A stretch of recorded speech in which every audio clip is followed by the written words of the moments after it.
బొల్లారంలో 56 లక్షలకే gated కమ్యూనిటీలో 2 BHK flat. Just call.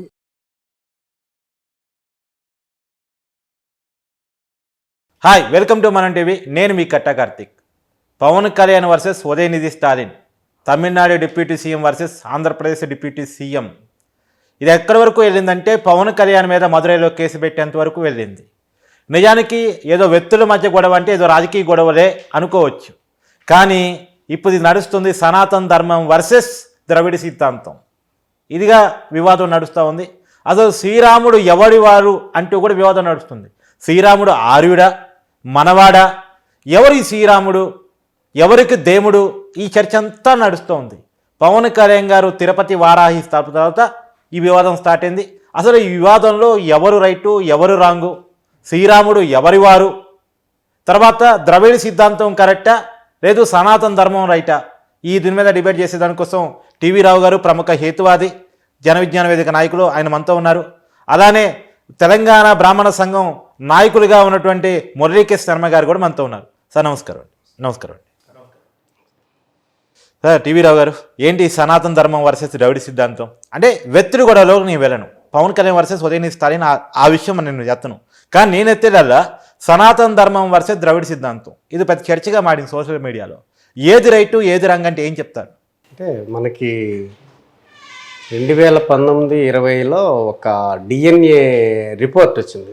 సైంటిస్టులు చాలామంది దాంట్లో అనాలిసిస్ చేసి మొత్తం డిఎన్ఏ భారతదేశం అంతా శాంపిల్స్ తీశారు. తీసినప్పుడు ఈ ఎవరైతే ఉన్నారో ఇటు మనకి Gujarat, Haryana, Punjab, Delhi, Rajasthan, Maharashtra, north Maharashtra, west UP, ఇట్లా ఈ ప్రాంతాల్లో ఉన్న వాళ్ళందరూ డిఎన్ఏ ఒకలా ఉంది. ఇక నార్త్ ఈస్టర్న్ స్టేట్స్ నుంచి వెస్ట్ బెంగాల్, ఒరిస్సా, ఆంధ్రప్రదేశ్, కర్ణాటక, కేరళ, తమిళనాడు వీళ్ళందరిది డిఎన్ఏ ఒకలా ఉంది. ఎవరిచ్చారు డిఎన్ఏ రిపోర్టు? ఈ డిఎన్ఏ రిపోర్టు సైంటిఫిక్గా మొత్తం సైంటిస్టులు చేసిందే. ఇది ఒక చాలామంది సంతకాలు పెట్టారు. ఈ రిపోర్ట్లో ఎలా వాళ్ళ డిఎన్ఏ వీళ్ళ డిఎన్ఏ తేడా ఉంది అని చెప్పడానికి పాలు అరాయించుకునే అంటే పాలు జీర్ణం చేసుకునే శక్తి ఉన్నవాళ్ళు ఒక డిఎన్ఏ కలిగి ఉన్నారు. పాలు జీర్ణం కాదు, వీళ్ళు మాంసం ఎక్కువ ప్రధానంగా జీర్ణం చేసుకునేవాళ్ళు అనేది మిగతా వాళ్ళు వచ్చారు. ఈ పాలు జీర్ణం చేసుకునే వాళ్ళు ఎవరు అనేది వాళ్ళ జీవన విధానం ఎవరు అంటే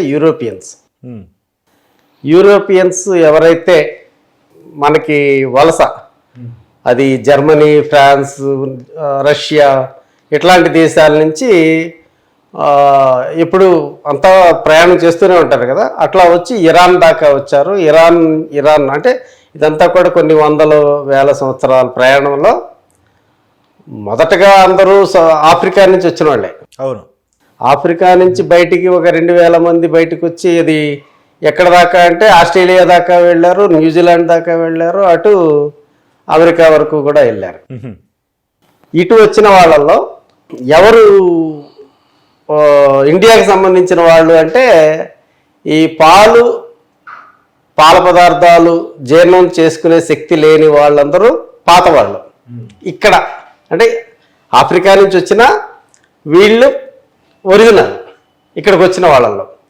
తర్వాత వచ్చిన వాళ్ళల్లో అంటే దాదాపు 3500-4000 సంవత్సరాలు ఇప్పటి నుంచి వెనక్కి ఆ టైంలో వలస వచ్చిన వాళ్ళు ఇరాన్ దాకా వచ్చారు. ఇరాన్లో మళ్ళీ అక్కడున్న వ్యక్తులతోటి కలిశారు. అంటే పెళ్ళిళ్ళు అంటే సంక్రమే కదా, పుట్టిన వాళ్ళు వాళ్ళని వేసుకుని ఇటు వచ్చారు.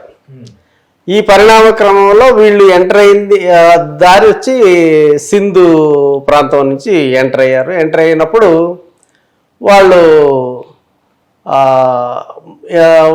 ఎంటర్ అయినప్పుడు కొన్ని దొంగతనాలు జరిగినాయి. అక్కడ జరిగినప్పుడు వాళ్ళకి అక్కడ అంటే ఆఫ్రికా నుంచి స్టార్ట్ అయిన కల్చర్ అంటారు. ఆఫ్రికా అనేది చాలా పాతది, అంతకంటే పాతది భారతదేశం. ఇక్కడ సంస్కృతి స్టార్ట్ అయింది. రాముడు త్రేతాయుగం నాడే ఇక్కడ ఆవిర్భవించాడు. అది ఆధారాలు లేవు. త్రేతాయుగం అనే దానికి ఆధారాలు లేవు. ఆధారాలు దొరికినంత వరకు అయితే రాముడు కూడా రాముడు కానీ బుద్ధుడు కానీ ఇంకా ఇతర వీళ్ళు అంతా 3500 సంవత్సరాల క్రితం జరిగినట్టుగానే ఉంది. జరిగినట్టుగా రాముడి ఆధారాలు లేవు. రాముడి గురించిన కథలు విగ్రహాలు ఏవైతే దొరుకుతున్నాయో అవి అప్పటి నుంచే కథ పుస్తక రూపంలో లేదా ఒక తాళపత్ర గ్రంథాలు లేకపోతే ఇట్లా ఈ రూపంలో వచ్చింది మనకి ఇప్పుడు 1900 సంవత్సరాల క్రితం నుంచే స్టార్ట్ అయింది. ఇవన్నీ కూడా ఆధారాలు పూర్తిగా ముందు నుంచి లేవు. కాబట్టి మనం చెప్పాలి అన్నప్పుడు డేటింగ్ ఎలా చేస్తారు ఏంటి ఇవన్నీ చూసుకున్నప్పుడు ఈ ఎవరైతే యూరోపియన్స్ ఇరాన్ వచ్చారో ఇరాన్లో మళ్ళీ సంకరాలు జరిగిన తర్వాత అక్కడ పర్షియన్ లాంగ్వేజ్తో ఎంటర్ అవుతున్నారు. ఎంటర్ అయినప్పుడు దొంగతనాలు జరిగితే ఈ భూభాగం వాళ్ళని ఇప్పుడు మనకి వెస్ట్ ఇండీస్ని లేకపోతే రెడ్ ఇండియన్స్ అని వెస్ట్ ఇండీస్ అని ఎలా పేర్లు పెట్టారో ఇండియాని కనుక్కుందాం అనే దారిలో అవతల నుంచి వచ్చి ఇటు నుంచి వచ్చిన వాళ్ళు మనకి ఆ దొంగతనం జరిగినందుకు వీళ్ళు దొంగలు అని పేరు పెట్టారు ఆళ్ళ భాషలో.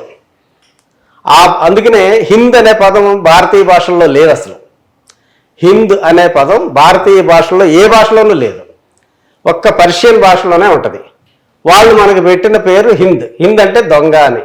ఈ విషయం మనం చెప్పడం కాదు, చిన్నజీయర్ స్వామి చాలా ఆయన ప్రసంగాల్లో చెప్పాడు. మీరు హిందువులా? నేనైతే కాదు. హిందువులంటే తెలుసా మీకు? కాఫీర్ అని అర్థం. కాఫీర్ అంటే తెలుసా? దౌర్భాగ్యుడు, దొంగ అని ఆయనే చెప్పాడు చిన్నజీయర్ స్వామి. కాబట్టి ఇంత స్పష్టమైన ఆధారాలతో ఇక్కడ ఈ భూభాగంలో ఉన్న వాళ్ళని దొంగలని పేరు పెట్టి వీళ్ళకి ఒక ఆచార సాంప్రదాయాలు తయారు చేసి అది హిందూ మతం అని చెప్పి పెట్టారు. కాబట్టి వీళ్ళెవరూ ఇక్కడ వాళ్ళు కాదు. వాళ్ళు తయారు చేసింది మన ఆచార వ్యవహారాలు ఒకరు తయారు చేసింది ఏంటి? ఆచార వ్యవహారాలు ఒకరు తయారు చేయడం అంటే ఇప్పుడు మీకు తెలంగాణ భాష కానీ ఒక్కసారి మళ్ళీ మీ కాడికి వస్తాం మళ్ళీ చెప్తారు. కానీ సార్ ఆయన చెప్పిన దాంట్లో నుంచి మీరు ఏకీభవిస్తున్నారా విభేదిస్తున్నారా? 100% విభేదిస్తున్నాను. ప్రపంచంలో అత్యంత పురాతనమైన నగరాల లిస్టు తీసుకుంటే కాశీ ఉంటుంది ప్రపంచంలోనే. ఇలా మొన్న సినిమా డైలాగ్ కూడా కల్కి సినిమాలో మొట్టమొదటి నగరం చివరి నగరం ఇలా చెప్తా ఉంటాడు. ఒకప్పుడు సముద్రం పొంగి మొత్తం మునిగిపోతుంది భూమి, అప్పుడు కూడా మునగని ఒకే ఒక్క నగరం కాశీ. ఇది ప్రపంచంలోనే అత్యంత పురాతన నగరం. టీవీ రావు గారు చెప్పింది అంటే ఆఫ్రికా కంటే కూడా ముందు కాశీ నగరం ఉంది అంటారు. అక్కడ భూభాగాలు అక్కడ ఉన్నాయి. కాశీ అంటే మన దేశంలో కాశీ ఉంది, ఇండియాలో. ఓకే, మన దేశ పురాతన నగరాలు అంటే మన దేశంలో కాశీ, అక్కడ ఉండే నగరాలు కొన్ని అక్కడ ఉన్నాయి. ఓకే, మనం వాటినేం అనట్లేదు. ప్రపంచంలో అనేక దేశాలు ఉంటాయి, అనేక రాజ్యాలు ఉన్నాయి, అనేక పట్టణాలు ఉన్నాయి. అందులో కాశీ అనేది మన భారతదేశంలో అత్యంత పురాతనమైన నగరం. ఓకే, అలాగే అక్కడ కొన్ని పట్టణాలు ఉన్నాయి, కాదనట్లేదు. ప్రపంచంలోకి వెళ్ళా అత్యంత సౌభాగ్యమైన దేశం ఏదంటే భారతదేశం. ఇక్కడ ఉన్న కల్చర్ కానీ వేరే ఎక్కడా లేదు. అంటే ఈ కల్చర్ అంతా ఎవరో పరిశంస మనకి తయారు చేసింది, వాళ్ళు మన నెత్తి మీద రుద్దింది అని చెప్పేసి టీవీ రావు గారి వాదన కాదు. ఎందుకంటే నేను ముఖ్యంగా వీళ్ళ దాంతో కొంత విభేదం ఉంటుంది. ఎందుకంటే నేను మనధర్మ శాస్త్రం సపోర్ట్ చేసే వ్యక్తిని. 100% మనధర్మ శాస్త్రం నేను సపోర్ట్ చేస్తా. ఇంకా అనేక ప్రాచీన గ్రంథాలు, కొన్ని మత గ్రంథాలు, కొన్ని రహస్య గ్రంథాలు కూడా నేను చదవడం జరిగింది. వాటి ఆధారంగా నేను చెప్తున్నాను. అంటే మనుధర్మం రైట్ అంటారు. మనుధర్మంని నేను సపోర్ట్ చేస్తున్నాను, అది కరెక్ట్. మనధర్మ శాస్త్రం కరెక్ట్. ఏమంటారు? మనుధర్మ శాస్త్రం రైట్ అంటారా? అందుకే కదా సనాతన ధర్మాన్ని ఉదయనిధి మారన్ చెప్పటం. అంటే వాస్తవంగా ఏంటంటే సనాతన ధర్మం వేరు, మన ధర్మం వేరు. దానిలోదే ఇది కూడా. సనాతన ధర్మంలో ఏముందో చెప్పమనండి ఆయన్ని. నేను ఒక వయసు చెప్తున్నాను. సనాతన ధర్మం సంస్కరించబడుతూ వచ్చింది. సంస్కరించబడే క్రమంలో మన ధర్మాన్ని వదిలేసింది. అసలు సనాతన ధర్మం అంటే అర్థమే ఇది మార్పు చెందనిది అని. కాబట్టి సంస్కరించబడటం అనేది దాంట్లో లేదు. కాబట్టి అది మార్పు చెందనిది ఏదైతే ఉందో దానిని ఆచరించాలి. అది ఇప్పుడు మనం కాదు సనాతన మీనింగ్ అది మార్పు చెందనిది అని కాదు. సనాతనం నుంచి అధునాతనం వచ్చింది. సనాతనం లేకుండా అధునాతనం వచ్చిందంటే కాలక్రమంలో కొంత సంస్కరించబడుతూ వచ్చింది. సంస్కరణ వదిలేయాలని పవన్ కళ్యాణ్ ఇంకొకరు ఎవరు చెప్పరు కదా. సనాతనాన్ని అంటే సనాతనం ఓకే, ఆ ఫండమెంటల్స్ ఓకే, ఆ ఫండమెంటల్స్ని భావిస్తూ ఏదైతే దురాచారం ఉందో దాన్ని ఒక్కదాన్ని వదిలేసి ఆచారాన్ని పాటించమని అర్థం కదా. దాని అర్థమే కదా మేము చెప్పేది కూడా అంతే కదా. ఇప్పుడు నువ్వు ఆయన మనసు కానీ అసలు సనాతన ధర్మమే వద్దని ద్రవిడ సిద్ధాంతం చెప్తుంటే సనాతన ధర్మం మీరు మార్పు చెందిందంటేనే దాని అర్థం అది. ఇప్పుడు రాజ్యాంగం ఎందుకు రాసుకున్నాం, మన ధర్మశాస్త్రాన్ని ఎందుకు రాసుకోలేదు, దాన్ని ఎందుకు యాక్సెప్ట్ చేయలేదు, ఎందుకు బీసీ కులాలు షెడ్యూల్డ్ కులాలు అనేది ఎందుకు వచ్చింది? మనుస్మృతిని వ్యతిరేకించి వీళ్ళు చాలా కాలం అణగదొక్కబడ్డారు. బీసీలు, అలాగే షెడ్యూల్ క్యాస్ట్ కులాలు, షెడ్యూల్ ట్రైబ్ కులాలు, వీళ్ళందరూ కూడా హిందూ మతంలో అణగదొక్కబడిన వర్గాలు కాబట్టి వాళ్ళని పైకి తీసుకురావాలి. అనాదిగా వాళ్ళని చాలా నీచంగా చూశారు, ఈ రోజుకి కూడా చూస్తున్నారు. వీళ్ళ అమ్మాయికి కానీ అబ్బాయికి కానీ షెడ్యూల్ కులాల్లో కానీ హిందువులే కదా వాళ్ళు. అలాగే బీసీ కులాల్లో కుమ్మరి, కమ్మరి, మంగళి ఇట్లాంటి వాళ్ళ అమ్మాయిలకు కానీ అబ్బాయిలకు కానీ వాళ్ళ పిల్లనిస్తారా? చెప్పండి సార్, మీరు చెప్పండి. మనుధర్మ శాస్త్రం అనేది అసలు ఎలా వచ్చిందంటే శ్రీరాముడి వాళ్ళ పూర్వీకులు మనువు. సనాతన ధర్మంలో మనుధర్మ శాస్త్రంలో రెండిటికి కూడా చాలా పోలికలు ఉంటాయి. రెండు దాదాపు ఒకటే. ఎందుకంటే శ్రీరాముడు వాళ్ళ పూర్వీకుల లిస్ట్ వెనక్కి చూసుకుంటూ వస్తే మనువు ఉంటారు. ఆయన రాశాడు మనుధర్మ శాస్త్రం. మనుధర్మ శాస్త్రం మన దేశంలో ప్రాచీన కాలం నుంచి కూడా అమల్లో ఉంది. సనాతన ధర్మంలో అది కూడా ఒక పార్టే. ఒకప్పుడు భారతదేశం ప్రపంచంలోనే అగ్రదేశంగా ఉండేది. భారతదేశంలో రోడ్ల మీద రత్నాలు, వజ్రాలు, వైడూర్యాలు అమ్మేవాళ్ళు. అవును, మనం చరిత్రలో చదువుకున్నాం కదా. అత్యంత ధనిక దేశం భారతదేశం, ప్రపంచంలోనే ఒక ధనిక దేశం. మరి అనేక దేశాలు కూడా భారతదేశం మీద ఎందుకు దండయాత్ర చేశారు అని మనం జాగ్రత్తగా గమనిస్తే ఇక్కడ అనేక దేశం మీద మాత్రమే కాదండి, ప్రపంచం ఏంటంటే సామ్రాజ్యవాదంతో దాడి చేసుకున్నారు. జరిగినాయి, కానీ భారతదేశం మీద ఎక్కువ జరిగినాయి. కారణం ఏంటంటే ఇది ఒక సుభిక్షమైన దేశం. భారతదేశంలో అనేక జీవనదులు ఉన్నాయి. ఇంకోటి కూడా అంటారు, భారతదేశం ఎక్కువ జనాభా కలిగిన దేశం కాబట్టి మార్కెట్ గా చూసినప్పుడు ఎక్కువ కస్టమర్స్ ఉన్న దేశంగా వాళ్ళు చూశారు కాబట్టి దండయాత్రలు ఎక్కువ జరిగి ఉండొచ్చు. చెప్పండి. అది వేరే యాంగిల్ అండి మీరు చెప్పేది. అందుకే బ్రిటిష్ యాంగిల్ అదే. బ్రిటిషర్స్ భారతదేశాన్ని ఎక్కువ టార్గెట్ చేయడానికి కారణం ఏంటంటే ఇక్కడ వాళ్ళ సరుకులు అమ్ముకోవడానికి ఎక్కువ మంది జనాభా ఉన్నారు. బ్రిటిష్ వాళ్ళకంటే ముందు కూడా ముస్లిం దండయాత్ర చేశారు. అంతకుముందు ఆర్యులు వచ్చారు, అక్కడి నుంచే కదా వచ్చింది. ఇప్పుడు ఆర్యుడు అనే పదం తీశారు కాబట్టి శ్రీరాముడు ఆర్యుడా మనవాడా? శ్రీరాముడు మనవాడు, శ్రీరాముడు ఆర్యులు కాదు. శ్రీరాముడు అనేటువంటి వారు భారతదేశంలోని అయోధ్య అనేటువంటి పట్టణంలో జన్మించారు. అయోధ్య పట్టణం అనేటువంటిది స్థానికది. ఆర్యులు అనేటువంటి వారు బయట నుంచి వచ్చిన వాళ్ళు. ఆయన చరిత్ర ఎప్పటిది? శ్రీరాములు వారి చరిత్ర దాదాపు క్రీస్తు పూర్వం అరౌండ్ 5000 years బ్యాక్ శ్రీరాముడు జన్మించినట్టుగా ఉంది. త్రేతాయుగం అంటే ఎక్కడిది? అంటే మన ప్రస్తుత క్రీస్తు పూర్వం ఇప్పటి నుంచి 7000 సంవత్సరాల క్రితం శ్రీరాముడు కూడా అయోధ్యలో జన్మించారు. ఆయన కూడా మనలాగా మనిషే. ఆయన చాలా స్పష్టంగా చెప్తారు, శ్రీరాముడిని మీరు భగవంతుడు, దేవుడు అని కొలిస్తే ఆయన స్పష్టంగా చెప్తారు, నేను దేవుని కాదు, నేను ఒక మనిషిని. నేను అడిగింది మా నాన్న మా నాన్న శాస్త్రం ఆయన సపోర్ట్ చేస్తున్నారు. సనాతన ధర్మం, మన ధర్మ శాస్త్రం ఇవేం వేరు కాదు అని చెప్పారు. సనాతన ధర్మం, మన ధర్మం రెండు ఒకటేనా? ఆ రెండు జాయింటేనండి, అన్నీ ఒకే గ్రూప్లోవి. సనాతన ధర్మం అని చెప్పబడుతుంది, మన ధర్మమేనా? కాదు, మన ధర్మం అనేది అందులో ఒక పార్ట్. ఈ దేశంలో 100కి 90% మంది శూద్రులే, 10% మంది మాత్రమే, 10కి కూడా తక్కువే ఇప్పుడైతే ఈ క్షత్రియులు, బ్రాహ్మణులు, వైశ్యులు, వీళ్ళు మినహా మిగిలిన వాళ్ళందరూ. ఒకప్పుడు వైశ్యులు కూడా శూద్రులే, వాళ్ళకి ఎగ్జామ్షన్ ఇచ్చారు. వ్యాపారంలో దిట్టలయ్యి కొంచెం వాళ్ళ కోఆపరేషన్ అవసరం కాబట్టి ఎగ్జామ్షన్ ఇచ్చారు. ఆర్డర్ చెప్పకూడదండి, ఆర్డర్ చెప్పకూడదు. వచ్చారు వాళ్ళు. బ్రాహ్మణ, క్షత్రియ, వైశ్య, శూద్ర అని చెప్పాలి. అదే నేను చెప్పింది. మీరు శూద్ర నుంచి పైకి వచ్చారు. చాలా చూసారా, చాలా ఎంత బాధపడ్డారు. శూద్ర అక్కడ కూడా ఒప్పుకోవట్లేదు బ్రాహ్మణులు. ఖచ్చితంగా హైయెస్ట్ బ్రాహ్మణ్సే. ఈ వైరస్ ని ఈ వైరస్ ని సమూలంగా నాశనం చేయాలన్నది ఉదయనిధి మారన్. అంటే 90% ఉన్న బీసీలు, ఎస్సీలు, ఎస్టీలు, అగ్రవర్ణ శూద్రులు, వాళ్ళు ఎవరంటే రెడ్లు, కమ్మ, కాపులు, వీళ్ళని కొంచెం అగ్రవర్ణ శూద్రులు అంటారు. అందరూ శూద్రులే. ఈ శూద్రులు కాళ్ళ దగ్గర ఉండాలి. కాళ్ళ నుంచి పుట్టారు. కాళ్ళ నుంచి పుట్టడం ఏంటి, వెరైటీగా ఉంటుంది ఇదంతా. వీళ్ళెవరూ కూడా వీళ్ళు ఇప్పుడు సనాతన ధర్మాన్ని ఎత్తేయాలని ఎందుకు అంటున్నాం? వీళ్ళు 90% ఈ దేశంలో ఉన్న ప్రజలను ఎవరిని కూడా మా పాదాల కింద ఉండాలి, మీరు మాకు సేవ చేయాల్సిందే, మీరెవరు పరిపాలించడానికి. ఇప్పుడు శూద్రుడు పవన్ కళ్యాణ్ శూద్రుడు కదా, ఆయన ఇప్పుడు రాజులాగా వ్యవహరిస్తున్నాడు. ముందు రిజైన్ చేయాలి. వ్యక్తులు కూడా వద్దులేండి, అంతే కదా. ఓన్లీ ధర్మం కాడికి వచ్చే ధర్మమే. వ్యక్తుల వివాదాలు మనకు వద్దు. వివాదం వచ్చిందే వ్యక్తులు. అసలు ఆ వివాదంలో సోషల్ మీడియాలో నడుస్తుంది. ఇది వీరి రేపిన వివాదం కాదు, గతం నుంచి ఉన్న వివాదమే అది. కాబట్టి మీరు చెప్పండి, వాళ్ళ పిల్లలకి అమ్మాయికి కానీ అబ్బాయికి కానీ మా పిల్లల్ని అంటే మాదిగ కుమ్మరి కమ్మరి మా పిల్లల్ని పెళ్లి చేసుకుంటారా లేదా చెప్పండి బ్రహ్మ గారు. 100% చేసుకుంటాం. మరి ఇంకెందుకు మరి పెకిలించి వేయాలని మేమంటున్నాం. మీరెవరు అసలు మా దేశం వచ్చి, మీరు ఈ దేశం వాళ్ళు కాదు, ఎక్కడి నుంచో వచ్చి మమ్మల్ని దొంగలని పేరు పెట్టి మనకు దొంగల మతం అని చెప్పి. ఎవరి దేశం కాదు వీళ్ళు ఈ ఆర్యులు అన్న వాళ్ళు బ్రాహ్మిన్స్ రాజు కాదు, ఈ బ్రాహ్మణ ఆర్యుడు కాదు వాళ్ళు చెప్తున్నారు.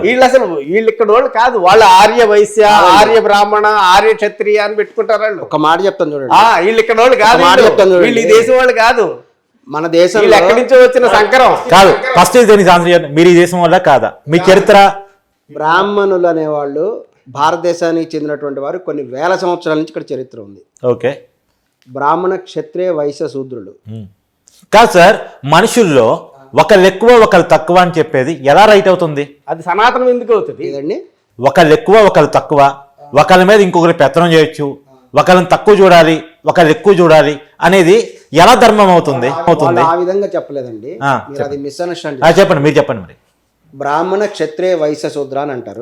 బ్రాహ్మణులు అంటే బ్రహ్మ శిరస్సు నుంచి పుట్టారు, క్షత్రియులు అంటే భుజాల నుంచి పుట్టారు, వైశ్యులు అంటే తర్వాత భాగం, శూద్రులు అంటే పాదాల నుంచి పుట్టారు అని చెప్తారు. ఎలా పుడతారు అసలు? ఈ అన్ని పార్ట్లు కూడా ఈక్వలే. మనిషి నడవాలంటే కాళ్ళతోటే నడవాలి, తలతో నడవడు కదా.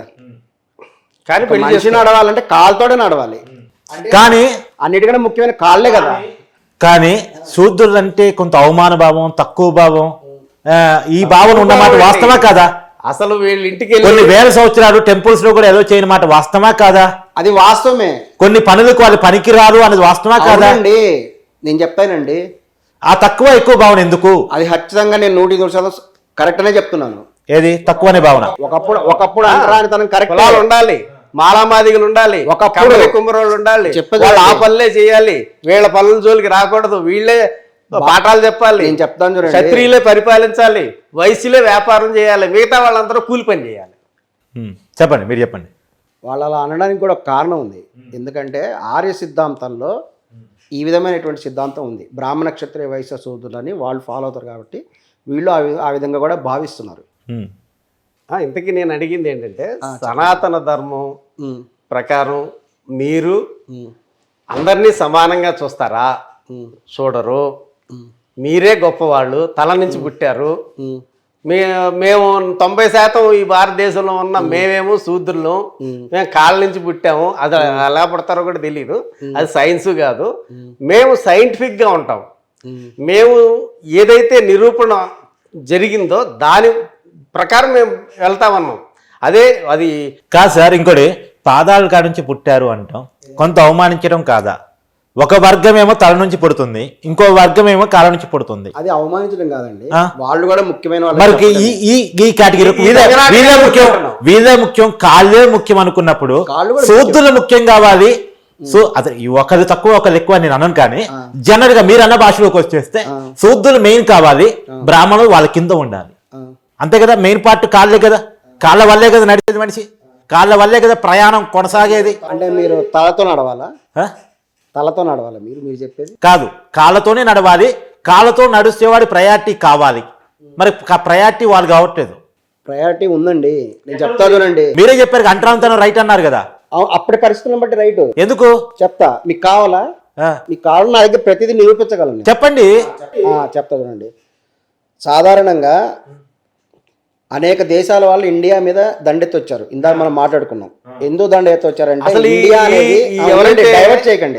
ఎవరైతే ఈ ఆర్యులు ఇండియా అనేది ఒకటి చెప్పండి. చెప్పే చూడండి, బ్రిటిష్ వాళ్ళు వచ్చినప్పుడు కూడా వాళ్ళు ఏం చెప్తారు తెలుసా, ఇండియా చాలా ధనిక దేశం, ఇక్కడ అందరూ కూడా వాళ్ళ పనిలో నిమగ్నమై ఉన్నారు. ఒక బెగ్గర కనపడలేదంట వాళ్ళకి, ఒక కడక తినేవాడు దొరకలేదంట. అప్పుడు దొరకలేదా? దొరకలేదు. అవునా? అందరూ కూడా వాళ్ళ వృత్తులలో ఉన్నారు. సరే, ఓకే, చెప్పండి. అత్యంత ధనిక దేశం కాబట్టి అనేక ముస్లిమ్స్ దండయాత్ర చేశారు, బ్రిటిష్ వాళ్ళు వచ్చారు, అందరూ దండయాత్ర చేయడానికి కారణం ఏంటంటే భారతదేశము ఒక ధనిక దేశం, ఇక్కడ జీవనదులు ఉన్నాయి, పంటలు పండుతాయి.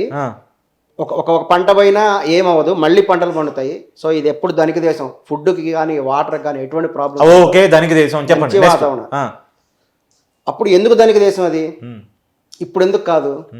దానికి ఎంట్రన్స్ సంబంధం అదే చెప్తున్నా, చెప్పండి. అప్పుడు మన దేశంలో మనుధర్మ శాస్త్రం అమల్లో ఉంది. మనుధర్మ శాస్త్రం రన్నింగ్లో ఉంటాం బట్టి భారతదేశం ఒక ధనిక దేశంగా ఉంది.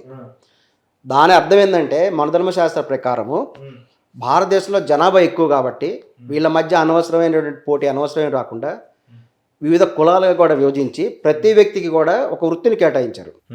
భారతదేశంలో ఉండే ప్రతి కులానికి ఒక వృత్తి ఉంటుంది, ఏదో ఒక వృత్తి. ఆ వృత్తికి అంటరాంతరానికి సంబంధం ఏంటి? ఉంది, అది కూడా చెప్తాను. చెప్పండి. అది కూడా చెప్తాను. ఉంది, ప్రతి వాడికి ఒక వృత్తి ఇచ్చారు. ప్రతి వ్యక్తి ఏదో కులంలో పుడతాడు, కాబట్టి అతను పుట్టడంతో అతనికి ఉద్యోగం ఒకటి రెడీగా ఉంది, వృత్తి ఒకటి రెడీగా ఉంది పుట్టడంతో. సో అక్కడ అన్ఎంప్లాయ్మెంట్ అనేది అసలు లేదు. భారతదేశంలో నిరుద్యోగం లేదు అసలు.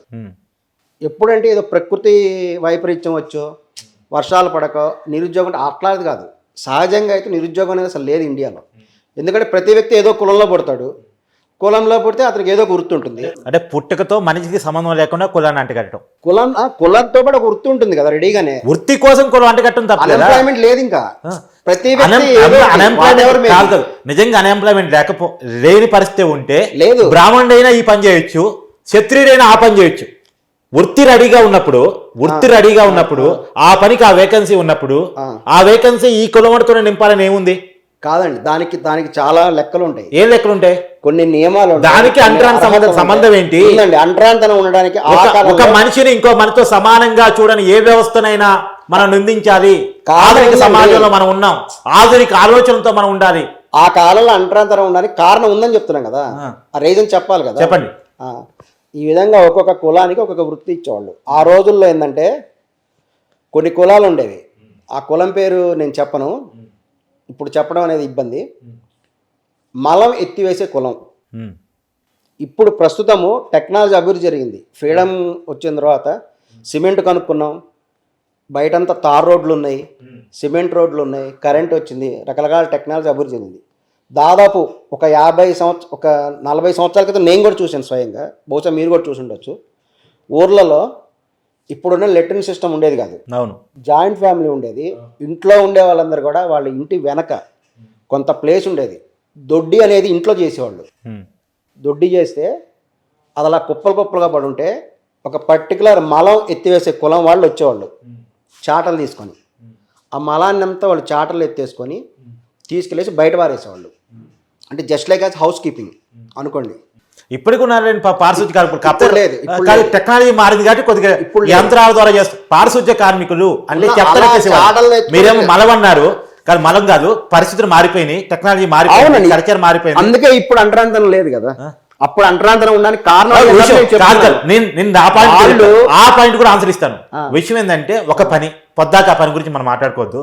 ఒక పని ఆ పని చేసే వాళ్ళు వేరే వాళ్ళు అంటుకుంటే రోగాలు వచ్చే అవకాశం ఉంది. ఆ రోజులో సబ్బులు లేవు, సరే ఓకే, సర్ఫ్ లేదు, సరే ఆ పాయింట్ కి వస్తున్నా. ఏమి లేదు సార్, వాళ్ళు అత్యంత భయంకరమైన వాసన వస్తుండేవాళ్ళు కాదు. సో సహజంగానే వాళ్ళని దేవాలయం నేను చెప్పడం మీరు ఎవరైనా ఊహించుకోవచ్చు ఇందులో. అంటే నేను అందుకే మీరన్న పాయింట్ కి వద్దాం. ఒక పని చేసేవాడికి ఒక నెక్స్ట్ తరం కూడా అదే పని చేయాలి, అదే కులంలో ఉండాలి. వాడికి ఒక కులాన్ని అంటగట్టి నీ పని అది మాత్రమే, మీరు మాత్రమే ఈ పని చేయాలి అంటగట్టడానికి మీరెక్కడుంది? మీకు ఎక్కడ హక్కు ఉంది?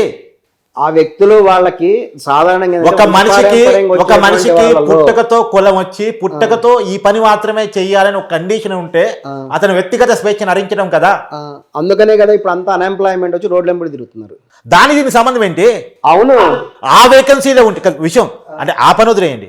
వేకెన్సీ అని ఉంటే ఇలా వేకెన్సీ దాకా అన్ఎంప్లాయ్మెంట్ ఉంది. వేకెన్సీలు ఉంటే ఎవరో ఒకరు ఆ పని చేసుకుంటారు. ఆ రోజు వేకెన్సీ ఉంది, పలానా కులం వాడు చేశాడా వేరే కులం వాడు చేశాడా పక్కన పెట్టండి. వేకెన్సీలు ఉన్నాయి కాబట్టి సరే మీ బలవంతం మేరకు ఆ కులం వల్ల ఆ రోజు చేసి ఉండొచ్చు. బలవంతం కాదు, ఇక్కడ బలవంతమైన అనేక పోరాటాల తర్వాత వర్ణ వివక్ష పోయింది, అంటరాంతరం పోయింది, అనేక పోరాటాల తర్వాత టెక్నాలజీ వల్ల పోయింది, పోరాటాల వల్ల పోలా. అనేక పోరాటాలు చాడలతో దురాచారాల మీద జరిగిన పోరాటం మీకు తెలియదా? కాదు, దురాచారాల మీద జరిగిన పోరాటం మీకు తెలియదా? అంటరాంతరం మీద జరిగిన పోరాటం మీకు తెలియదా? అంటరాంతరం పదం వాడద్దు, వాళ్ళని మీరే వాడారు. ఆ పదం వాడిందే మీరు. హరిజనులు అన్నారు వాళ్ళని ఆ టైంలో. వాళ్ళు అందుకే మహాత్మా గాంధీ వాళ్ళని హరిజనులు అన్నాడు. ఎందుకని? మహాత్మా గాంధీ కూడా పోరాటం చేసిన వాళ్ళు కదా, అది ఎవడు చేస్తాడు చెప్పండి? మహాత్మా గాంధీ కూడా అంటరాంతరం మీద పోరాటం చేసిన ఒకడు. అవును, దురాచారం మీద పోరాటం చేసిన అంటరాంతరాన్ని సమర్థిస్తూ మీరు ఆ కులం కూడా అది చెయ్యాలి అని చెప్తూ గాంధీ ఉండేది టెక్నాలజీ గాంధీ అని చెప్పలే. మీరేం చెప్తారు? ఇప్పుడు ఆయన అంటరానితనం పోయింది అంటున్నారు. పోయింది అన్నప్పుడు వాళ్ళ పిల్లలకి మా కులాల నుంచి ఎందుకు చేసుకోరు? మరి మా శూద్రుల నుంచి ఎందుకు పెళ్ళిళ్ళు చేసుకోరు? అది సనాతన ధర్మానికి వ్యతిరేకమని ఎందుకు అంటున్నారు? అంటే కాదు సార్, అలా ఉంటే ఎంప్లాయ్మెంట్ క్రియేట్ అయ్యేదంట. అలా లేకపోవటం వల్ల మనధర్మ శాస్త్రం లేకపోవటం వల్ల అన్ఎంప్లాయ్మెంట్ ఉందంట. దీనికి ఏం చెప్తారు? దీనికి ఇప్పుడు అనేక మంది ప్రొఫెసర్స్, టీచర్స్, లెక్చరర్స్ వీళ్ళందరూ కూడా బ్రాహ్మణ కులం నుంచే ఉండాలా. యాక్చువల్గా దాని ప్రకారం అయితే సనాతన ధర్మం లేదా మనుస్మృతి ప్రకారం వాళ్ళే కదా బోధనలు చేసేది. ఇప్పుడు అంటే బుర్ర నుంచి వాళ్ళు పుట్టారు కాబట్టి వాళ్ళే చెప్పాలి. ఇప్పుడు రూల్ పెడతారా? ఇప్పుడు వీళ్ళ కుట్ర ఏంటంటే అంతర్గతంగా వీళ్ళు చేసే కుట్ర ఇప్పుడు ఆయన నోటి ద్వారా బయటకు వచ్చింది. ఇది మనకి బయటికి జరగదు, వాళ్ళ మీటింగ్స్లో జరుగుతుంటుంది. అదే ఉదయనిధి కానీ లేకపోతే ఎవరైనా కానీ మేం కానీ చెప్పేది ఏంటంటే వీళ్ళ సీక్రెట్ మీటింగ్స్లో ఉన్న రహస్యాలను బయటికి చెప్పి ఒరే ఈ దేశంలో జనాలందరినీ కూడా హెచ్చరిస్తున్నాం. సైలెంట్గా వీళ్ళు మనల్ని స్లోగా సనాతన ధర్మం వైపు తీసుకెళ్ళి మరలా మనుస్మృతిని ఇంప్లిమెంట్ చేసి నువ్వు ఏ ఉద్యోగం చేయడానికి లేదు, నువ్వు మళ్ళీ పాకి పని చేయి, వ్యవసాయం పని చేయి, వచ్చి మా కాళ్ళ దగ్గరుండి, మా కాళ్ళ దగ్గర కూడా అంటే కాళ్ళ దగ్గర ఉండేవారు వీళ్ళు చాలా దూరంగా ఉంచుతారు. నువ్వు నీ పని ఏంటంటే మాకు సేవ చేయడమే, నువ్వు టీచర్ ఉద్యోగం చేయడానికి లేదు, ఇంజనీర్ ఉద్యోగం చేయడానికి లేదు, పరిపాలించడానికి లేదు. కానీ పరిస్థితులు మారాయి కదా సార్, అందరూ నేను అనేది పరిస్థితులు మారుతున్నాయి ఇప్పుడు వేరే వైపుకి. దీనికి సహకరించేది అందరూ కూడా ఎలా ఉంటుందంటే బ్రిటిష్ వాడు ఎవరి మీద కాల్పులు జరపాలి అన్నప్పుడు కాల్పులు జరపడానికి ఉపయోగించుకున్నది మళ్ళీ ఇండియన్స్నే. ఇప్పుడు వీళ్ళు కూడా ఈ బ్రిటిష్ వాళ్ళ కంటే ముందు మొఘళ్ళ కంటే ముందు వీళ్ళు వచ్చారు. వీళ్ళు ఆర్యులు, వీళ్ళు అలాగే దాడి చేసి ఇక్కడ సంపదను కొల్లగొట్టడానికే వచ్చారు. వీళ్ళు మొత్తం ఇక్కడే స్థిరపడిపోయి వీళ్ళందరూ మనల్ని పరిపాలిస్తూ ఈ రోజున మనుస్మృతి పేరుతో ఉన్న దాన్ని మళ్ళా మనం రాజ్యాంగం చక్కగా రాసుకున్నాం. ప్రపంచంలోనే చాలా గొప్ప రాజ్యాంగాన్ని రాసుకుని. మీరేం చెప్తారు? శ్రీరాముడు ఆర్యుడా? అసలు శ్రీరాముడి కథకి ఆధారాలే లేవు, అది ఒక పురాణం అంతే. ఆర్యుడు అంటానికి ఆయనకి ఇప్పుడు సాక్ష్యాలు ఏమున్నాయి? ఊరికి బొమ్మలు ఉన్నాయి, కథలు ఉన్నాయి, అంతేగాని స్పష్టమైన ఆధారాలు చెప్పండి. ఒక చిన్న అడుగుతాను చెప్పండి. ఆధారాలు లేవు. ఒక మాట చెప్పండి. ఆధారాలు లేవు. ఒక మాట చెప్పండి. ఒక చిన్న డౌట్ అడుగుతా. చెప్పండి. మీ తాతయ్య గారి పేరేంటి? ఎందుకు? ఊరికి చెప్పండి. ఎందుకో చెప్పండి. తెలుసా పేరు? ఎందుకో చెప్పండి.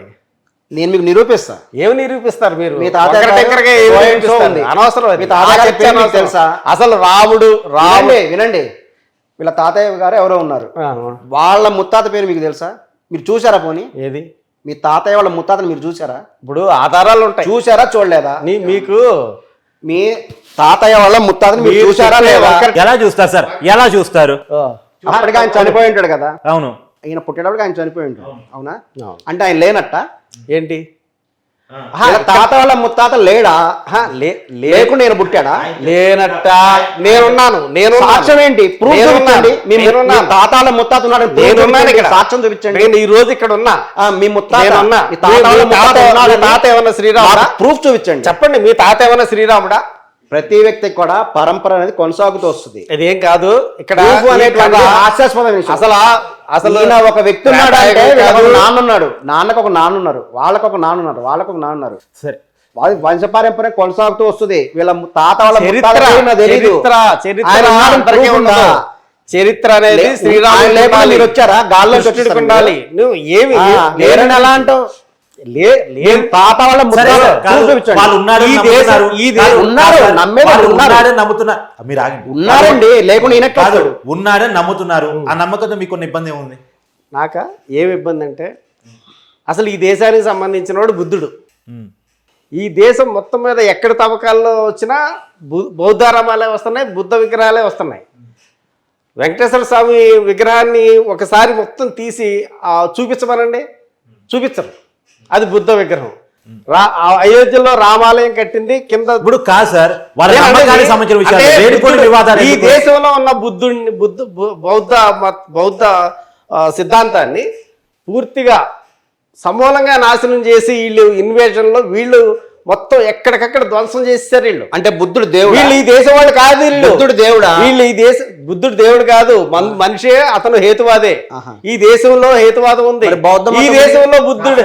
హేతువాదాన్ని వాళ్ళు గౌరవించాలి, వాళ్ళ విశ్వాసాలను నమ్మకాలను వాళ్ళు పాటించుకునే విషయాలను మీరు గౌరవించారు కదా. గౌరవించడం ఉండదు. రాముడు సీత మీద అనుమానం వచ్చి అగ్నిలో దూకమని. రాముడే లేరన్నాడు, మరి ఎలాగే నేను చెప్పేదంటే సిద్ధాంతాలు చెప్తున్నా.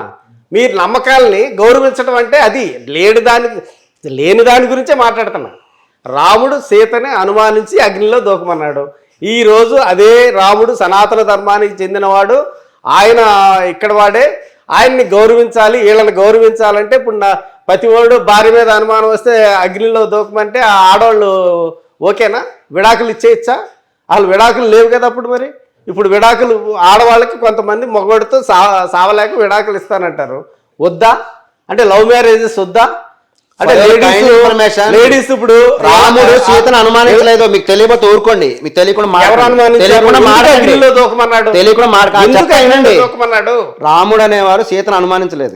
అగ్నిలో ఎందుకు? రాముడు అనేటువంటి అడవికి ఎందుకు పంపించి సీతని రావణాసురుడు తీసుకెళ్లి అక్కడ కొంతకాలం ఉన్న తర్వాత తీసుకుని యుద్ధంలో తీసుకొచ్చినప్పుడు ఒక పామరుడు ఒక మాట అంటాడు. పామరుడు కాదు, ఒక పామరుడు అతని భార్యకి ఒక చాకలి మాట అన్నాడు. పామరుడు ఎందుకు? చాకలేనండి అంటే అతనికి అతని భార్యకి ఒక గొడవ వస్తుంది. వచ్చిన సందర్భంలో అతను భార్యతో అంటాడు, ఆమె ఎక్కడో బయట ఉండేసి వస్తుంది, ఒక రోజు రాత్రి బయట ఉండేసి వస్తుంది. అతను ఆమె తీసుకోడు. అప్పుడేమంటుంది, ఎందుకు తీసుకోవంటే ఇట్లా వేరే వాళ్ళ ఇంట్లో వచ్చిన ఆడదాన్ని నేను అలా తీసుకుంటాను, నేను అలా తీసుకోను అంటాడు. ఈ విషయం వేగుల ద్వారా శ్రీరాముడికి తెలుస్తుంది. అప్పుడు ఆయన ఏంటంటే, అరే ఒక పామరుడే ఇట్లా అన్నాడు. ఇక్కడ వీళ్ళకి ఎలా ఉంటుందంటే, ఈయన ఇందాక అన్నారు కదా వీళ్ళని వాళ్ళెందుకు చేసుకోరు, వాళ్ళు వీళ్ళని చేసుకోరని. పూర్వకాలంలో మనిషికి అన్నిటికంటే ముఖ్యమైందంటే వంశ చరిత్ర అని ఉంటుంది. ఇక్ష్వాకుల వంశం అది.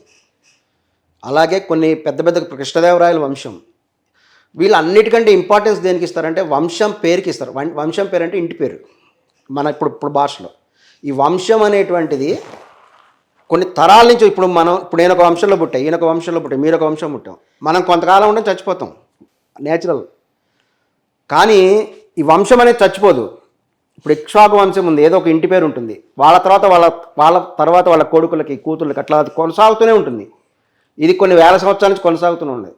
వంశానికి అనేది చెడ్డ పేరు రాకూడదు. మనిషి కాదు ఇక్కడ. శ్రీరాముడు ఒక మనిషి మాత్రమే, కదా. అందుకని ఆ టైంలో ఎలా ఉండేదంటే మనిషికి చెడ్డ పేరు వచ్చినా వంశానికి చెడ్డ పేరు రాకూడదు. బలాని వంశంలో ఇక్ష్వాకుల వంశంలో పుట్టినట్టు రఘువంశం పుట్టినటువంటి వాళ్ళ ఇట్లా జరిగింది తీసుకున్నాడు అనే వాళ్ళ వంశానికి చెడ్డ పేరు రాకూడదు కదా, రాకూడదు అనే ఉద్దేశంతో మాత్రమే ఆయన సిద్ధాంతంలో పోతే విశ్వాసంలో పోయినటువంటి బెట్టదాసుకున్న చర్చల్లా విశ్వాసాలని లోతుల్లోకి పోయి చర్చ పెట్టడం కాదు. కానీ సనాతన ధర్మం రైటా లేదు అంటే హేతువాదం ద్రవిడ సిద్ధాంతం రైటా, ఎందుకంటే ఇక ఇప్పటికే చాలాసేపు చర్చ నడుస్తుంది కాబట్టి ముగింపుగా నా బాధ ఏంటంటే ఈ వివాదంలో పోయినప్పుడు దేవుడెవరు, మతం ఏంటి, మతం వెనకాల ఉన్నటువంటి దేవుడి కథ ఏంటి, అసలు ఏ దేవుడు రైటు, ఏ మతం రైటు, ఏ విశ్వాసం రైటు, ఈ చర్చ అంతా పోతుంది. ఈ చర్చ కాడి పోయినప్పుడు అసలు దీని తెగింపు అంటూ ఏముండదు. దాని దగ్గర కానీ మా దగ్గర ఆన్సర్ ఉందండి, తెగింపు కాదు. నా దగ్గర ఆన్సర్ ఉంది. మీ ఆన్సర్ అందరూ ఒప్పుకోవడం లేదు కదా, ఒప్పుకోవడం లేదు కదా, మీ పక్కన ఒప్పుకోవట్లేదు. నేను ఒప్పిస్తా కదా. ఎట్టా భగవద్గీతలో శ్రీకృష్ణ పరమాత్మలో ఒక మాట చెప్తారు, ఎప్పుడైతే అధర్మం పెరిగిపోయి ధర్మానికి హాని కలుగుతుందో ఆ టైంలో భగవంతుడు ఒక రూపంలో ఉద్భవించేసి దాన్ని మళ్ళీ సరి చేస్తారు. అదే భగవద్గీతలో శ్రీకృష్ణుడు ఇంకో మాట కూడా చెప్తాడు అర్జునుడికి. ఏం చెప్తారు? ఏ మనిషి ఏ దేవుడి మీద భక్తి ఉన్నా ఆ భక్తిని కలిగించేది నేనే అంటాడు. మరి ఆ భక్తికి మతాన్ని అంటగట్టారు, ఆ భక్తికి పేరుని అంటగట్టారు, మనిషికి విభేదాన్ని నచ్చగొట్టారు. మరి శ్రీకృష్ణుడు చెప్పిన మాటే, వేరే వాళ్ళు వేరే దేవుని నమ్మడం తప్పుగా, లేదా ఆ విశ్వాసాన్ని పాటించడం తప్పుగా, మతాల మధ్య మనుషుల మధ్య గీతలు గీసి మనుషుల్ని వేరు చేశారు, మనిషికి సమాంతరాన్ని తెంచేశారు. కానీ శ్రీకృష్ణుడు మనుషులంతా సమానులే, ప్రతి ఒక్కరికి పని కేటాయించేది నేనే, ప్రతి ఒక్కరిని నడిపించేది నేనే, ప్రతి ఒక్కరిలో ప్రతి భక్తిని కల్పించేది నేనే అనేది భగవద్గీతలో శ్రీకృష్ణుడు అర్జునుడు చెప్పిన మాట. ఇంకోటి సనాతన ధర్మం అని మీరు అంటున్నారు కదా, ఆ ధర్మాన్ని ప్రచారం చేసిన వాళ్ళు స్వామి వివేకానందుని మనం ఒప్పుకుంటాంగా. ఆ స్వామి వివేకానందుడు దేవుడికి ఇచ్చిన నిర్వచనం ఏంటి అంటే, ఒక హేతువాదిపై టీవీ రావు గారు అంటోళ్ళు ఒకళ్ళు పోయి నాకు దేవుడిని చూపిస్తామని అడిగాడంట. దేవుడిని చూపిస్తాను రేపు రా అన్నాడంట. సరే ఆ హేతువాది దేవుడిని చూపిస్తా అన్నాడు కదా, పెద్ద మనిషి ఎట్ట చూపిస్తాడు, నేను కూడా చూస్తాను వెళ్ళాడు తర్వాత రోజు. సరే పాపం గుడ్డివాడు ఇబ్బంది పడుతున్నాడు, అతను రోడ్డు దాటించరా నేను దేవుని చూపిస్తాను అన్నాడంట. చెప్పింది మంచి పనే కదా, అందులో పెద్ద మనిషి చెప్పాడు కదా అని నిజానికి గుడ్డివాడిని రోడ్డు దాటిస్తాడంట. రోడ్డు దాటించగానే ఆ గుడ్డివాడు దండం పెట్టి దేవుళ్ళ వచ్చావు, నా ప్రాణాలు కాపాడావు అని దండం పెడతాడంట. సో పర్లేదు నేను చేసిన చిన్న సాయం అని చెప్పేసి అతను చెప్పేసి మళ్ళా వివేకానంద దగ్గర పోయి దేవుని చూపించు అన్నాడంట. దేవుని చూపించు అంటే ఇప్పుడు గుడ్డివాడి కనపడ్డాడు, దేవుడు నీకు కనపడలేదా అంటాడంట. అంటే దేవుడు అంటే ఏంటి అర్థం? మన పెద్దవాళ్ళు ఎందుకు దేవుని క్రియేట్ చేశారు? దేవుడు అనే పదాన్ని ధర్మాన్ని క్రియేట్ చేయడానికి కారణాలు ఏంటంటే ఇవి. ఒక మంచిని పాటించాలి, ఒక భయం ఉండాలి, దాన్ని మనం మార్చుకొని మతాలుగా కులాలుగా సమాంతరం లేనటువంటి ఒక వ్యవస్థగా దాన్ని క్రియేట్ చేసుకొని దాన్ని సనాతన ధర్మం అంటే ఏంటి? ఒక భయమో భక్తి ఉన్న సమాజం, ఒక మంచికి చెడుకి విచక్షణ తెలిసే సమాజం, అదొక ధర్మంగా మనలు చేస్తే దాన్ని మార్చారు అనేది కొంతమంది వాదన. సో ఏది ఏమైనా దాన్ని మళ్ళీ వివాదంగా మారిస్తే ఒక తెగింపు ఉండదు. సరే చూద్దాం సార్ రాబోయే కాలంలో ఈ వివాదం ఎక్కడ వరకు. ఒక మాటనండి శ్రీరాముడు అనేటువంటి వాడు ఉత్తర భారతదేశం చెందినవాడు, ద్రావిడులు అనేటువంటి వాళ్ళు దక్షిణ భారతదేశం చెందిన వాళ్ళు అని చెప్తారు వీళ్ళ సిద్ధాంతం. మన ఆంధ్రప్రదేశ్, తమిళనాడు, కర్ణాటక, కేరళ ప్లస్ శ్రీలంక కూడా కలిపి వీళ్ళంతా కూడా ద్రావిడులు. మీరు ఒక విషయం గమనిస్తే శ్రీరాముడు కూడా శివుని పూజ చేశాడు, రావణాసుడు కూడా శివుడి పూజ చేశాడు, శివభక్తుడే. వాళ్ళిద్దరు యుద్ధం చేశారు, మళ్ళీ ఇద్దరు శత్రువులు. అసలు ఈ మాటలోనే కాదు, రాముడు వాళ్ళ తండ్రి యుద్ధం సమయంలో చనిపోతే దశరథుడు రాముడు ఎన్నో శివాలయాలు కట్టాడు కాదు, ఆ చనిపోతే కూడా కాదు రావణాసురుడు వచ్చి తదిని కార్యక్రమాలు నిర్వహించాడని పురాణం చెప్తుంది. ఏమన్నారు రావణాసురుడు వచ్చేసి రాముడు వాళ్ళ తండ్రికి తదిని కార్యక్రమాన్ని నిర్వహించాడని పురాణం చెప్తుంది. ఆయన బ్రాహ్మణుడు. అవును, రావణాసుడు బ్రాహ్మణ బ్రహ్మ అంటారు ఆయన. సో ఆ సమాజంలో ఒక విషయం మీద యుద్ధం ఉన్నా సరే ఒక సమాజం కలిసినప్పుడు అంతా ఒకరికొకరు గౌరవించుకోవడాలు ఉండే. గౌరవాలు ఇప్పుడు పోయాయి కదా, అగ్రాంతరాన్ని కూడా సమర్థించే మీలాంటి వాళ్ళు వచ్చారు కదా. ఏం పోలేదండి, ఇప్పుడు కూడా ఉన్నాయి. శ్రీరాముడు రావణాసురుడి దగ్గరికి వెళ్ళి ముహూర్తం పెట్టమని అడుగుతారు. తెలుసా మీకు? యుద్ధం చేసుకున్నాం, మన ఇద్దరం యుద్ధం చేసుకున్నాం, మంచి ముహూర్తం పెట్టండి రావణాసురుడి దగ్గరికి వెళ్ళి అడుగుతాడు. ఆయన అంత గొప్ప భక్తుడు, అంత పెద్ద జ్ఞాని. మీ ఉదయనిష్ఠానం గారికి ఒకటే చెప్తున్నానండి, ఉదయనిష్ఠానం గారికి చెప్పాలి, వినండి. ఆయన ఏదో అంటున్నాడు, సనాతన ధర్మం అంటే ఏదో మలేరియా డెంగ్యూ లాంటిదంట అని కామెంట్ చేశాడు. దానికి కారణాలు ఏంటంటే మీరు అంటరాంతరాన్ని కలపటం, ఆ టైంలో వివక్షను కూడా అంటరాంతరంలో దాన్ని కలపటం. ఉదయనిష్ఠానం గారు మీరు చేస్తున్నారు కదా. ఉదయనిష్ఠానం గారు సనాతన ధర్మాన్ని మీరు మలేరియా డెంగ్యూ అన్నారు కదా, మరి మీరు పాలించే ధర్మాన్ని గజ్జి తామర అనాలా మేము? సరే అనండి, గజ్జి తామర వంటిదేమో మీది. మీరు కూడా ఒకసారి గమనించండి. అవును, ఇక్కడ మీరు మా సనాతన ధర్మాన్ని కనుక అంటే మేము మీ ధర్మానికి, మీ ధర్మం గజ్జి తామర వంటి. చాలా రహస్యంగా ఈ దేశాన్ని దౌర్భాగ్య స్థితిలోకి తీసుకెళ్ళడానికి ప్రయత్నం చేస్తున్నది ఈ వర్గం. ఈ వర్గం అనేది ఎవరైతే బ్రాహ్మణ, క్షత్రియ, వైశ్య కులాల్లో కొంతమంది ఒక ప్రణాళిక ప్రకారం మరలా మనం మనుస్మృతినే రాజ్యాంగంగా తీసుకురావాలనే ప్రయత్నం చేస్తే మళ్ళీ భారతదేశం అగ్రదేశం అవుతుంది. అగ్రదేశం అవుతుంది. ఇప్పుడు ఏమైంది? ఇప్పుడు ఆలయ సంగనాగిపోయింది. ఈ దేశంలో 90% తీసుకోండి. 10% కూడా ఉండరు వీళ్ళు. ఈ 10% కూడా ఉండని వాళ్ళు ఈ దేశం మొత్తంలో ఎవరైతే బలహీన వర్గాలు, షెడ్యూల్ కులాలు, మాలా మాదిగలు ఇట్లా 90% ఉన్న శూద్రులు ఎవరైతే ఉన్నారో, ఇంక్లూడింగ్ రెడ్డి, కమ్మ లాంటి కాపు లాంటి అగ్రవర్ణ శూద్రుల కింద చెప్పుకుంటున్న వాళ్ళు, వీళ్ళందరినీ కూడా వీళ్ళు కంట్రోల్ చేయాలి, వాళ్ళు చెప్పినట్టు వినాలి అని స్పష్టంగా తీసుకొచ్చి ఈ 90% మంది జనాన్ని కంట్రోల్లో పెట్టాలని చూస్తున్నారు. ఇప్పటికే వాళ్ళ కంట్రోల్లో మనం ఉన్నాం. ముహూర్తాలతో పేరుతోటి పెళ్ళిళ్ళు అన్నీ మొత్తం పుట్టే పిల్లోడి దగ్గరికి ఏ టైంలో సిజేరియన్ చేయాలనేది కూడా వీళ్ళే నిర్ణయిస్తున్నారు. ఆల్రెడీ మనం 90% మంది వీళ్ళ చేతిలోనే ఉన్నాం. ఇప్పుడేంటంటే పరిపాలన, అసలు మనం ఏంటంటే టీచర్ ఉద్యోగాలు, ప్రొఫెసర్ ఉద్యోగాలు చేయొద్దు, ఏ ఇంజనీరింగ్ ఉద్యోగాలు చూడండి, టోటల్ గా అప్పుడు మీరు కుట్రలు బలవడానికి సిద్ధంగా ఉన్నాం. దానికి పావులుగా ఇప్పుడు ఇదిగో మొన్న మాట్లాడిన రాజకీయ నాయకుడు ఈ శూద్రులే మన మీదే మళ్ళీ ఎవరి మీద దండే మనం సైన్స్ చెప్తున్నాం, సైన్స్ ప్రకారం బతకమంటున్నాం. కానీ నువ్వు సైన్స్ విశ్వాసాన్ని వ్యతిరేకించాల్సిన అవసరం లేదు, కానీ విశ్వాసంలో ఏదైనా దురాచారం ఉంటే దాన్ని వ్యతిరేకించాలి. అదే కదా దురాచారం చెప్పేది. ఈ రోజు దురాచారం ఏంటి? వాళ్ళు వచ్చి మనుస్మృతిని ఇంప్లిమెంట్ చేస్తారంటే నువ్వు అంటరాని వాడివే. శూద్రులందరూ అంటరాని వాళ్ళే, 90% మంది ప్రజలు అంటరాని వాళ్ళే. వీళ్ళు ప్రతిరోజు మన మీద పసుపు నీళ్ళు చల్లుతారు వీళ్ళు. ఇప్పుడు మీరు వాళ్ళ ఇంటికి వెళ్ళండి, మీరు ఇంటికి వెళ్ళి బయట లేచిన తర్వాత ఇమీడియట్ గా మీరు కూర్చున్న యాంటీబయాటిక్ ఉంటుంది రండి, పర్లేదు. యాంటీబయాటిక్ అయితే మీరు చేయించుకోండి. నేను యాంటీబయాటిక్ ఎంతవరకు ఉంటుందో అంతవరకే సైన్స్. మొత్తం ఒళ్ళంతా రాసేసి మన మీద పోసేసి అది సైన్స్ కాదు. వాళ్ళు చేసే ప్రతి దానికి ఇంటర్ప్రిటేషన్ కి మనం సమర్థిస్తే టోటల్ గా రేపు మీరు ఉండరు, నేను ఉండరు, 90% ప్రజలు అడుక్కు తినాల్సి వస్తుంది వీళ్ళ మాటలు వింటే. అందుకనే ఉదయనిధి మారన్ కావచ్చు, కళానిధి కావచ్చు, స్టాలిన్ కావచ్చు, వీళ్ళందరూ కూడా చెప్పేది ఏంటంటే వీళ్ళు ఈ దేశం వాళ్ళు కాదు, వీళ్ళు ఈ దేశం వాళ్ళు కాదు, మనమే పెత్తనం చేస్తున్నారు వీళ్ళు. 100% కూడా పవన్ కళ్యాణ్ గారిని సపోర్ట్ చేస్తున్నాము. పవన్ కళ్యాణ్ గారు శూద్రుడు కదా, ధర్మాన్ని పవన్ కళ్యాణ్ ధర్మాన్ని సపోర్ట్ చేసే వాళ్ళందరికి కూడా మేము సపోర్ట్ చేస్తున్నాము. నాకు తెలిసి పవన్ కళ్యాణ్ గారిని సనాతన ధర్మం మన ధర్మం కాకపోవచ్చు. సనాతన ధర్మం మన ధర్మం ద్వారానే భారతదేశం అగ్రదేశం ఉంది. వైరస్ కంటే ప్రమాదం వైరస్ స్వాతంత్రం. కరోనా వైరస్ మన దేశంలో ఏ చట్టం ఉంది? మన దేశం అగ్రదేశం అవునా కాదా? ధనిక దేశం దొంగ మాటలు ఎన్ని అవునా కాదా? వీళ్ళు అగ్రరాజ్యం మళ్ళీ అగ్రదేశం ఉంది. మళ్ళీ టాయిలెట్లు ఈ రోజున చాలా సీక్రెట్ గా మిమ్మల్ని మళ్ళీ ఇప్పుడు చాలా రహస్యంగా వీళ్ళు ప్లాన్ అయిపోయింది. వీళ్ళ రహస్య కుట్రలు బయట పెట్టడమే కళానిధి చెప్పింది. సరే, ఎనీవే వాస్తవం ఏంటంటే నాకున్న సమాచారం మేరకు సబ్జెక్టు కరప్షన్ ద్రవిడ సిద్ధాంతం అనేది సనాతన ధర్మం మీద కాదులే కానీ మన ధర్మం మీద అయితే పెద్ద పోరాటాన్ని చేసింది. సో నేనేమంటానంటే నా ఆలోచన మాత్రమే, అది వ్యూవర్స్కి వదిలేస్తున్నాను. సనాతన ధర్మాన్ని ద్రవిడ సిద్ధాంతాన్ని సనాతన ధర్మం సపోర్ట్ చేసుకోవాల్సిందే, గౌరవించుకోవాల్సిందే. సపోర్ట్ అంటే గౌరవించుకోవాల్సిందే, మ్యూచువల్గా ఒకరికొకళ్ళు. ఆ గౌరవాలు ఎప్పుడు ఇచ్చిపుచ్చుకోవాల్సిందే. కానీ ఏ సిద్ధాంతంలో ఏ దురాచారం ఉన్నా ఆ దురాచారాన్ని అవతల సిద్ధాంతం వ్యతిరేకిస్తూ ఉంటుంది. దాన్ని దురాచారాన్ని ఎప్పుడూ కూడా వదిలేసుకుంటూ ఆచారంగా ముందుకెళ్లాల్సిందే.